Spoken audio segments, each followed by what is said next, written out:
මේ අපේ අලුත් අලි මහත්තයා වෙන්න. මට ආරංචි වුණා අලුත් මහත්තයෙක් ආවා කියලා. ජම් මහත්තයා ගෙට එන්න. නෑ ඕනේ. මේ මොහොතයි. කළු බණ්ඩ ඉන්නවද? අපේ එක්කෙනා උදේම හේනෙට ගියානේ.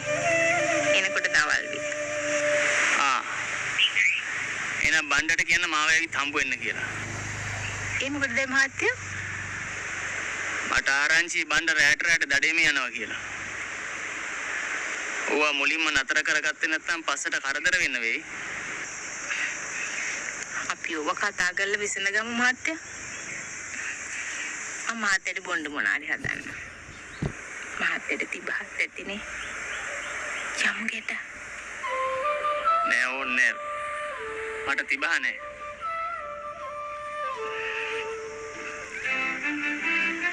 මුලින් ඕම තමයි ඉතින්.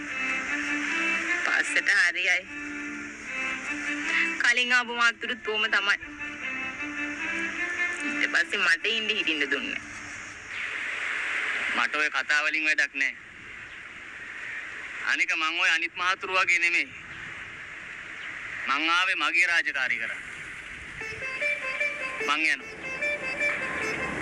කළු බණ්ඩට කියන්න මාව ඇවිත් හම්බ වෙන්න කියලා.